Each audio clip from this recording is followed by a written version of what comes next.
Dude, I have one word for your video, fanboy, because that's all your facts are based on. Alright? The 64 had 2 controller ports, which is the only thing you said that was better about the Nintendo 64. Okay? You're an idiot.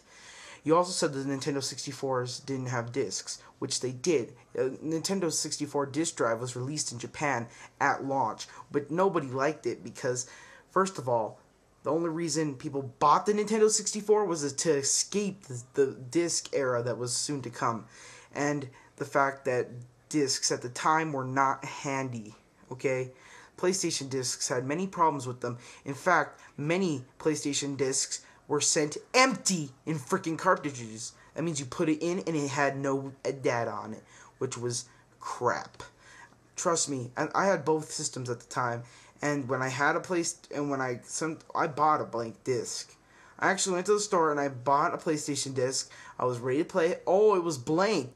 You also forget to mention in your little freaking video that the loading times. PlayStation had horrific loading times. It would take 2 to 4 minutes to load a damn game.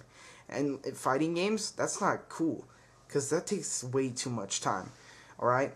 And then you say that the Nintendo 64 only had 15 games worth playing for it. Dude, you are severely mistaken. The Nintendo 64 had a much larger library than the PlayStation in many ways. The only reason the PlayStation had a longer library is because PlayStation didn't die until the 3rd year of PlayStation 2 being released. Then you sit there and gawk that the PlayStation had better graphics, which it did not. The PlayStation had 3D models with 2D graphics pasted on them. The environments were not 3D, they were 2D. In fact, the PlayStation was barely 3D at all. The PlayStation only had 2D models, which was the main character and other characters. And other than that, everything was 2D. Unlike the Nintendo 64, which had the CPU units to make everything 3D. And so everything was 3D, the environment was 3D, everything. Unlike your system, which had textured graphics, which were actually 2D drawings posted on a 3D model, which looks very crappy.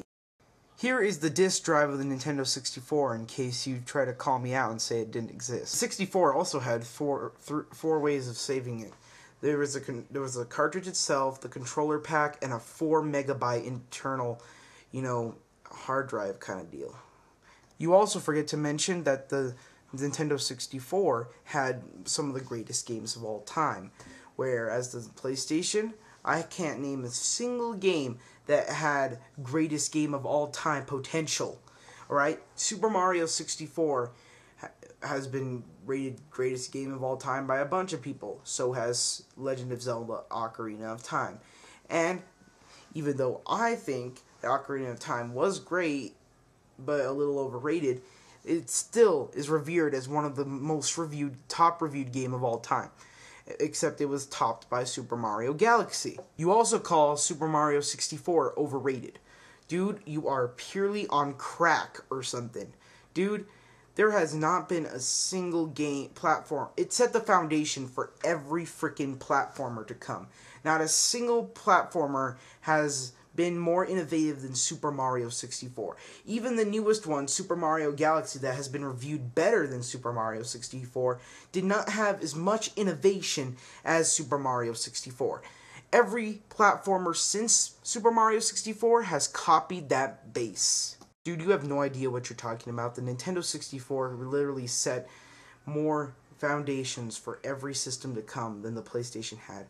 The only foundation the PlayStation set down was the standalone disc drive. Other than that, the Nintendo 64 set internal memory, extra controller ports, and what basically is multiplayer. No one even thought of more than 2 players for the longest time, and the Nintendo 64 added that. Most of its games set foundations for more games to come. Like, if Star Fox 64 never existed, probably Flyers wouldn't exist today.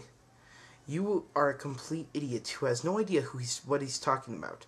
You act like the Nintendo 64 was a child's toy that should never been released to the market. If the Nintendo 64 was never released to the market, games today would be in the Stone Ages. You also say that the Nintendo 64 was the worst Nintendo system of all time. Have you ever heard of the Virtual Boy, my friend? You obviously don't have any idea what you're talking about. Before you make a video response, you should really think about what you're saying and get your damn facts straight.